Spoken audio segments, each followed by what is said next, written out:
Welcome back to Bay Area Focus. Our show today is dedicated to the conversation about autism.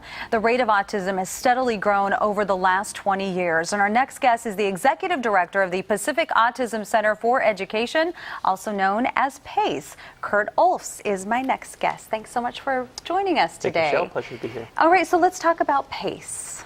PACE is actually an agency that's been around this year in its 25th year, and it serves individuals from as young as 18 months all the way to 50 plus years of age in a variety of settings. We run a school, we run a preschool, we run in-home support services for families inside their home. We have 6 residential homes, and we do after-school based programming as well. Let's talk about, when it first opened in 1989, you started with 14 students, and now how many families do you serve? Well, right now we serve 36 individuals in the residential homes, and our schools and operations have about another 80 to 90 as well, so scattered out about 140, 150.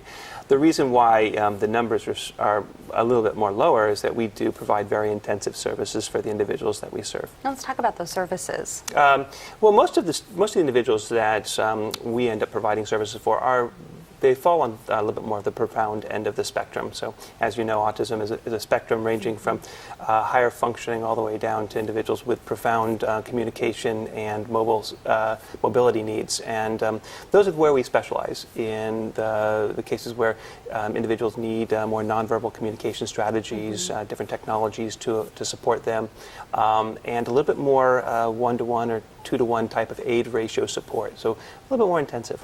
You talked about the residential locations. What is the structure of a residential location? What does that do for an autism patient? Well, what's really important for individuals with autism is a need for a structured domain and ability to understand how the sequence of the day goes through, which can be quite challenging to support inside of a family operation when there's other kids running around and different things of that nature. So oftentimes parents will end up placing their child in a residential setting, and these are regular residential homes living in regular urban neighborhoods that typically serve about 6 individuals in the home, and they have staff that work 24/7 around the clock to be there to support the individuals in the home. Are they geared more towards adults?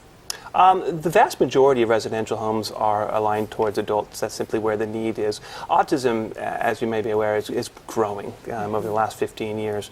Most of the autism diagnosis was found in the young toddler ranges. Now those individuals are graduating, and they're growing up into looking for vocational settings and other types of residential options. So the need for residential options is increasing considerably these days for adults. And are there workshops for parents and families? Absolutely. That's what we've seen more often. The more demand that we've seen over the last 10 years is increased support for parents in-home. More parents now are having to take care of their sons or their daughters in-home quite a bit longer than they had anticipated into their late adult years. And providing those levels of support is pretty instrumental in getting them to be successful in the home. And it seems that it's not just for the parents, but also the siblings as well. It affects the entire family. Absolutely. What we like to associate is that autism is a community solution. It involves everything. We're seeing more grandparents taking care of grandchildren. We're seeing siblings taking on the mentoring roles. We're seeing the neighborhood community, the neighborhood pizza parlor, opening up job opportunities just for some of our students to make pizza boxes in the morning. So a lot of the neighborhood's getting creative and being able to adapt and facilitate the right environments for individuals affected by autism to be successful. What do you want people out there to know about autism?